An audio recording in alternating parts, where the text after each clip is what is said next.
ولا تهنوا ولا تحزنوا وأنتم الأعلون إن كنتم مؤمنين। ইসলামী আন্দোলন বাংলাদেশ বলা উত্তর শাখা কর্তৃক আয়োজিত পীর সাহেব চরমনায় ঘোষিত 9 দফা দাবি বাস্তবায়নের উদ্দেশ্যে আজকের এই বিশাল সমাবেশে উপস্থিত ইসলামী আন্দোলনের সভাপতি সহ বিভিন্ন অঙ্গ সংগঠনের নেতৃবৃন্দ, সংগ্রামী সাথী ভাইয়েরা, আমরা জানি গত 5 আগস্ট স্বৈরাচার সরকারের পতন হয়েছে। বাংলাদেশের ইতিহাসে সবচাইতে বড় পেশিবাদী স্বৈরাচার সরকার এই হাসিনা সরকার 2013 সালে 5ই মে শাপলা চত্বরে হাজার হাজার ছাত্র জনতার বুকে গুলি চালিয়ে হত্যা করেছে। আমরা 1952 ভাষা আন্দোলন দেখি নাই, আমরা 71 স্বাধীনতা দেখি নাই, আমরা 2013 সালে 5ই মে শাপলা হত্যাকাণ্ড দেখেছি, বিডিআর হত্যাকাণ্ড দেখেছি।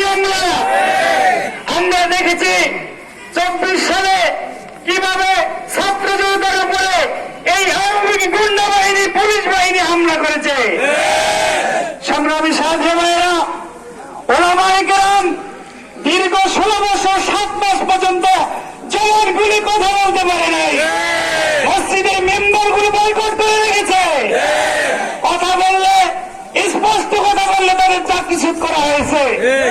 আমি বুরহানুদ্দিন পঞ্জিরহাট দক্ষিণ বাজার মসজিদে 4 বছর জুমার নামাজের ইমামতি করেছিলাম। 2 বছর পুলিশ পাহারায় নামাজ পড়িয়েছি। 2 বছর পরে এই আওয়ামী লীগের গুন্ডা বাহিনী আমাকে না জানিয়ে ওই চেয়ারম্যানের মাধ্যমে আমাকে গোপন অব্যাহতি দিয়েছে। সুতরাং সময় এসেছে আমাদের জাগ্রত হওয়ার, সময় হয়েছে আমাদের ঐক্যবদ্ধ হওয়ার।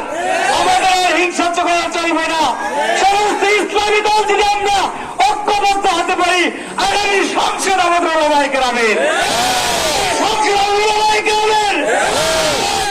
আমরা হিংসা বন্ধ করে আমরা এই আওয়ামী গুন্ডা বাহিনীর বিরুদ্ধে সোচ্চার হয়েছি।